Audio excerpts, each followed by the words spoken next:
Es un placer estar aquí. Muchas gracias por venir. La última conferencia tiene que ser una conferencia amena y amable y sobre todo breve. Y este va a ser mi objetivo. Toda persona que esté después de haber soportado no eran 2 horas, me dijo Jesús que fue nada más que 1 hora y media, como diciendo, ya no soy el de antes, ya no hablo como antes. Voy a hacer un divertimento, nada más. Nos vamos a divertir pensando un poco, suponiendo que entre pensar y divertirse existe alguna diferencia. Yo siempre he pensado que no, que son la misma cosa. Y entonces voy a hacer un juego con ustedes. El juego que voy a hacer es que he tomado para el título de mi conferencia el título del libro que hemos escrito con Juan Ramón Rayo y que por supuesto se puede vender porque además tenemos aquí al editor, a Marcelino Elosúa, que rápidamente os los puede vender varios ejemplares, muchos ejemplares a cualquiera que le interese. Y voy a hacer una cosa distinta de lo que hemos hecho en el libro. En el libro hemos hecho un libro sobre economía, hablando de la crisis y buscar los errores, y se me ha ocurrido, inspirado por un debate que tuvimos hace no mucho en Liberación, Jesús Huerta de Soto y yo, en lugar de hablar de los errores que cometieron otros, a propósito de la crisis, hablar de los errores que hemos cometido los liberales. Y se me han ocurrido pues 5 errores que quiero discutir con vosotros, como posible campo de pensamiento, de discusión, y también un poquito de modestia y de humildad que a veces nos faltan a los liberales porque somos seres humanos como cualquiera de los demás. Y entonces ver qué tipo de errores podemos haber cometido nosotros mismos en esta crisis. Y este es el juego, tomando, como digo, el título del libro, pero hablando de otra cosa, hablando de los liberales en el sentido más lato posible, digamos, ¿ok? Vamos, incluyendo a nuestro querido rector, por ejemplo. Una cosa muy, muy grande, ¿vale? Porque si no, nos ponemos demasiado precisos en esta cuestión de las etiquetas, ¿no? Entonces yo no digo que todos los que se declaran liberales hayan caído en todos estos errores o en alguno. Digo que algunos amigos de la libertad, en alguna medida, hemos podido cometer alguno de estos errores y quizá pueda ser materia de reflexión. Primer error, esta idea del ciclo económico. No en el sentido de que tengamos una teoría que sea mala, sino que a veces las teorías del ciclo económico que defienden los amigos de la libertad se presentan como las teorías, las únicas teorías verdaderas, y además se presentan con una potente capacidad predictiva. La propia idea de ciclo revela que uno tiene una teoría que es capaz de predecir. ¿Por qué? Porque los ciclos se repiten, claro. Si no se repiten, no son ciclos. Por eso dice mi amigo Pedro Fraile que él prefiere hablar de fluctuaciones económicas, porque la palabra fluctuación da la idea de que, bueno, que la cosa cambia, pero que uno no tiene una teoría tal que puede predecir el perfil del ciclo económico como quien predice el perfil de una sinusoide, digamos, que tiene una fórmula y que tú la derivas y sale exactamente la curva que tiene además siempre el mismo perfil y siempre la misma variación. Y aquí algunos economistas, no solamente los austríacos, pero incluyo a los austríacos, estaban tan entusiasmados, se entusiasmaron con esto de la burbuja, porque seguía, al parecer, los patrones de la teoría, y entonces predijeron la crisis. Claro, esto de predecir la crisis tiene alguna complicación. Repito, no es que quiera deciros que todas las teorías son verdaderas. A mí, si algo me ha convencido Jesús Huerta a lo largo de tantas décadas de amistad, es que los austríacos tienen una teoría económica que es muy poderosa, y es muy interesante, y es muy buena, y yo creo que es verdadera. De ahí a decir que son capaces de predecir, esto es complicado, ¿no? Porque es que nadie puede predecir. Ni siquiera el que tenga una teoría del ciclo perfecta, ¿no? Porque son demasiadas variables que hay en juego. Y entonces decir, hágame caso usted a mí porque yo le predigo, tiene un lado muy negativo, ¿no? Y es, si tú estás presentando tu teoría sobre la base del aval de la predicción, estás entregándole a tus adversarios un arma muy fácil para atacarte. Y es, oye, ¿cómo está usted tan seguro, no? ¿Qué pasa? ¿Que todas las crisis son iguales? Es que todas siguen el mismo perfil, de tal manera que todas tienen el mismo tiempo. De hecho, hay teorías del ciclo, como sabéis, lo que habéis estudiado un poquito de economía, que se cifraban en el tiempo. Y de Juglar a Kondratiev asociamos teorías del ciclo a nombres de personas que se atrevieron a ponerle tiempo al ciclo y tiempo a las crisis. A mí me parece que esto es sumamente osado. Y si los liberales nos asociamos con una teoría de este tipo, en la medida en que pongamos más énfasis en nuestra capacidad predictiva, perdemos potencial liberal si abrimos ese flanco y la gente nos dice, oiga, pero ¿cómo usted ¿cuándo se va a producir esto? Deme una fecha, ¿no?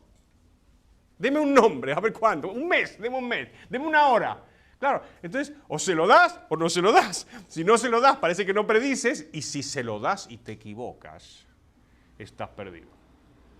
¿Por qué? ¿Y por qué has apostado a eso? Entonces, siempre hay crisis, no sabemos exactamente cuándo, en la medida en que estemos diciendo que viene el lobo y no viene, pues vamos perdiendo credibilidad.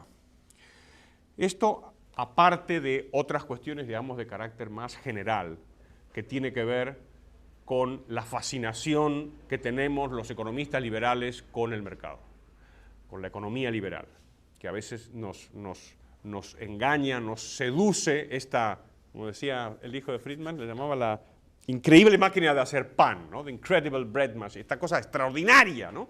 que a ojos vistas provoca prosperidad, riqueza, bienestar, que es tan visiblemente mejor que sus alternativas. Es incuestionable. Entonces, corremos hacia el mercado y a veces ponemos un énfasis otra vez exagerado en la variante económica del liberalismo, cuando en realidad, si la libertad es buena, hay que defenderla independientemente de sus resultados económicos, aunque fueran malos. Aunque fueran malos, habría que defender la libertad. Y aunque el mejor sistema económico fuera, no sé, la esclavitud, incluso en ese caso habría que decir, es mala la esclavitud por otras cuestiones, por cuestiones morales, que había que meter junto con la economía, pero en un lugar prioritario, como por ejemplo le gustaría mucho a Benedicto XVI. Entonces, primera idea, primer error que pudimos haber cometido es estos errores vinculados con la economía. Otro segundo error es esta cuestión de la política, ¿no? ¿Por qué? Porque el liberalismo, que fue un apestado, en las últimas décadas hasta la crisis, empezó a tener una prensa crecientemente buena en todos los ambientes, incluida la política. Y entonces se presentaban los políticos como si fueran liberales. De hecho, disputaban los políticos el título de liberal. Y entonces los socialistas, por ejemplo, hasta la crisis, decían que ellos eran los liberales de verdad y los conservadores no, y había toda una discusión sobre quién es más liberal que otro. En el medio de esto se adoptaron medidas liberales, como por ejemplo la privatización de las empresas públicas. Hay partidos políticos que discuten medidas, libertad de comercio, desde luego. Se discutió muchísimo sobre eso en algunas medidas, en algunos países, por ejemplo en nuestro se adoptaron medidas en ese sentido. Se premió al mercado, se habló de que el mercado era una cosa buena, en fin, toda esta discusión, ¿no? Pues algunos liberales cometieron el error, me parece a mí, de aplaudir esto. Y esto es muy peligroso. La utilización por parte de los políticos de palabras, de ideas que nos gustan, como privatizar, liberalizar, otra vez corren el riesgo de que si lo insertamos en un esquema bastante caótico como es el que suele ser el programa de gobierno de los políticos, corremos el riesgo de que las desventajas que los gobiernos consigan, que los errores que cometan y que las calamidades que se sucedan durante sus administraciones sean adscritas al liberalismo. Y lo hemos visto en la crisis, ¿no? En la crisis, ¿qué ha pasado? Como todas las crisis, como todas las guerras, ha sido letal para el liberalismo. ¿Por qué? Porque todo el mundo confluyó en echarle la culpa. Todo el mundo confluyó en lo mismo, en las recetas intervencionistas y en la idea de que, bueno, nos hemos pasado el liberalismo. Y como había habido algunas señales que efectivamente daban esa pista, como por ejemplo la privatización de las empresas públicas, de pronto resulta que los liberales, que estábamos relativamente felices porque la ola parecía que venía a nuestro favor, de pronto se nos ha dado la vuelta y viene directamente en nuestra contra. Y todo lo malo se adscribe a la competencia, al mercado, al liberalismo. Tengamos mucho cuidado, por lo tanto, de no cometer errores de este tipo, errores de asociarnos demasiado a los políticos cuando hacen las cosas que nosotros queremos que hagan. En las situaciones, como veis, complicadas, porque además nos olvidamos de que los políticos suelen hacer las cosas amparados en la opinión pública, ¿no? Entonces, cuando... Esto le va a gustar a Charlie Kachanowski. Cuando se privatizan los teléfonos en la Argentina, lo que hay es una ola de entusiasmo. Porque resulta que de pronto los argentinos pudieron hablar por teléfono. Cosa que no habían hecho nunca, claro, porque los teléfonos eran públicos, no hablaban por teléfono. No había forma de conseguir una línea de teléfono. Y de pronto resulta que unas compañías que se llaman telefónicas brindaban servicio de telefonía. Asombroso, ¿no? Bueno, ¿cuál es el problema? Que estas medidas fueron metidas en un paquete donde había medidas muy contradictorias. Y esto lo hemos visto en España también, en donde los socialistas, al mismo tiempo que privatizaron el INI, que era una cosa que los liberales venimos pidiendo desde siempre, subieron el gasto público como nunca jamás en nuestra historia. Llegó, con la época de Felipe González, al máximo registrado nunca, que es el 50% del PIB en los años 92-93. Por lo tanto, ahí hay una cuestión, ¿no? ¿Qué es lo que hace uno con los políticos? Algo de esto diré después. Un tercer error es la cuestión de los empresarios. Aquí también pasa lo mismo, ¿no? Los empresarios que han sido objeto de recelo por parte de los liberales desde Adam Smith, también empezaron a adoptar en tiempos recientes un lenguaje liberal. Empezaron a apoyar iniciativas liberales, empezaron a defender algunos discursos habituales nuestros, la bajada de impuestos, hoy mismo esta cosa repugnante que se llama el diálogo social, que me suena sobre todo a corporativismo neofascista. Están haciendo cosas que dicen unos discursos que parecen atractivos, que parece que hay que respaldarles, ¿no? ¿O no? ¿O acaso queremos que suban las cotizaciones de la seguridad social? No, más bien queremos que bajen, o que bajen del todo y que desaparezcan.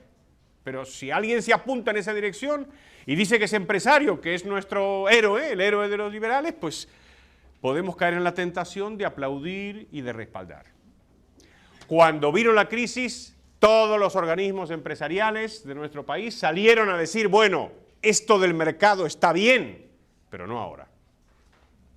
Todos, desde la COE al Círculo de Empresarios, todos los que son amigos nuestros, gente que nos ha apoyado, gente que ha dicho que la libertad es muy buena, que gente que cuando nos ve dice que son totalmente liberales y nos da abrazos y tal. En cuanto vino la crisis, levantaron la mano y dijeron, no, esto no, ¿no?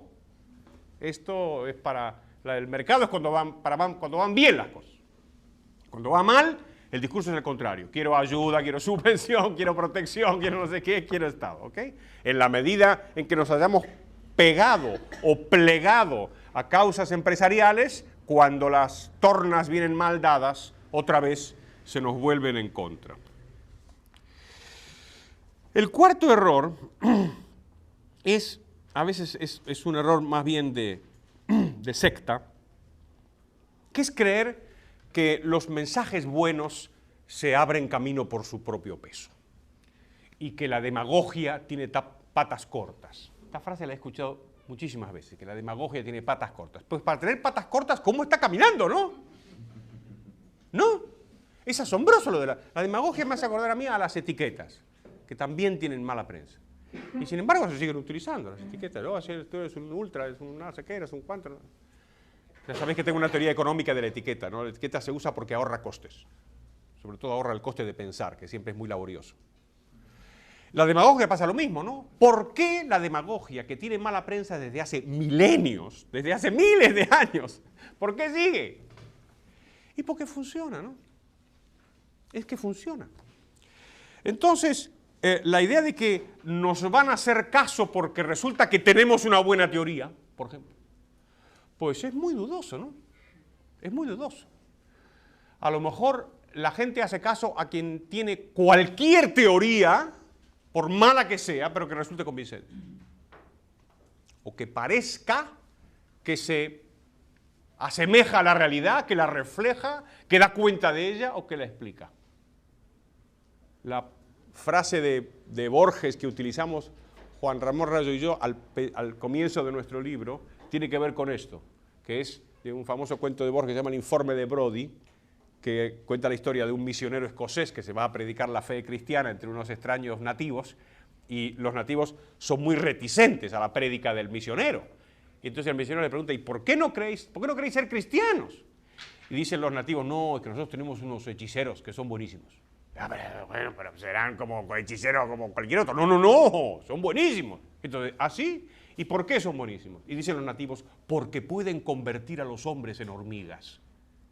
Y dice el misionero, ¡anda! Eso es mentira. ¿Qué teoría más absurda es esa? Demostrádmelo. Y los nativos dicen, sí, te vamos a demostrar que nuestros hechiceros pueden convertir a los hombres en hormigas. Y lo cogen, entonces, al misionero, van y le enseñan un hormiguero. ¿Está? El creer que la realidad lleva inscrita en la frente su explicación está bastante más extendido de lo que pensamos. Y por lo tanto, hay que hacer un examen de conciencia diciendo que no solamente tenemos que presentar unas teorías que sean buenas, que eso es nuestro trabajo, además tenemos que ser hábiles para refutar las falsas y decirle a los nativos, no, mire, una cosa es la existencia de hormigas y otra cosa es que hayan sido convertidos unos señores en hormigas por unos hechiceros. ¿Okay?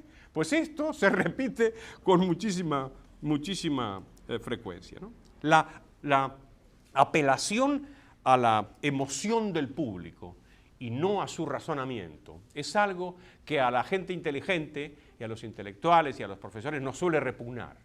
Porque nosotros, claro, nosotros los sentimientos no, nosotros queremos ser una cosa científica, teórica, no sé qué, una, dos, pero esto de creer por sentimientos, esto no está bien.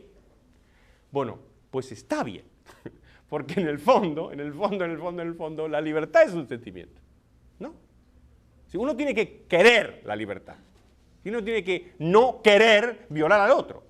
Aparte que después se desarrolla esto legalmente y viene un policía y te detiene. Pero en principio tiene que tener una pulsión que puede ser muy emocional, muy sentimental, nada científica. Es más, yo creo en el fondo que si no existe eso en los corazones de las mujeres y los hombres, como decía el juez Hand, no va a haber libertad. Porque la libertad no es un tema instrumental, la libertad no es un tema técnico. Y esto es otra idea que hay que desafiar también. Quinto y último error es creer, vinculado con el anterior, creer que la lógica económica y la lógica política es tan clara como nos parece a nosotros. Y creer en consecuencia que una vez explicada la doctrina de la libertad va a suscitar un inevitable asentimiento. Son lógicas, yo no digo que no haya lógica, no digo que este sea un mundo absurdo, digo, claro que, pero las lógicas suelen ser más complicadas de lo que aparentemente nos parece a nosotros. Y no es, aunque necesitamos gente que se dedique al pensamiento y no a su traslación, digamos, política, que esos son los teóricos y los sabios de siempre, y nos gusta leerlos y estudiarlos y jugar a eso, la traslación con las ideas a la práctica a través de extraños itinerarios, que son políticos, son de valores, de éticas, de religión, todo eso es raro, es muy complicado. Y es muy peligroso para nosotros creer que lo sabemos, creer que son sencillos o creer que va a ser pues, prácticamente automático. Vamos, que la gente no es liberal porque es que no se da cuenta. ¿No? Porque si se la explicamos, enseguida va a ser liberal. Pues esto es un grave error, ¿no? Porque podemos explicarlo 1000 veces y la gente puede no entenderlo, ¿no? Las lógicas, tanto políticas como económicas, son complejas. Y esto nos plantea el problema de qué hacer ante estas herramientas, ¿no? Por ejemplo, ¿qué hay que hacer con la política? ¿Hay que estar o no hay que estar? Digo, se puede decir, no, yo soy un purista, yo no quiero contaminarme con nada, yo quiero estar al margen de todo porque mi mundo es la abstracción. Yo, cuando la gente me dice eso, siempre le digo, tengo un amigo que se llama Jesús Huerta de Soto que va a hacer una universidad austríaca en una universidad pública. Esto nunca se ha visto. Es decir, nunca jamás se ha concebido que algo así pueda pasar, ¿no? Y es universidad pública, pagada por el dinero de los contribuyentes, con todas las perversiones posibles del sistema que nosotros denunciamos una y 1000 veces. Vamos, es una especie de objeto que un liberal tenía que salir corriendo, ¿no? Y Jesús se va, mete adentro y coge el busto de Mises y a machacar, ¿no? Y lo ha conseguido, está saliendo bien esto, ¿o no? Si uno fuera un purista diría, no, hagamos una universidad privada, salgámonos del Estado, no tengamos nada que ver con los partidos políticos, todo es Satán y refugiémonos en una pequeña catacumba y en la catacumba brotará el mensaje divino. El riesgo de la catacumba es que te quedes allí.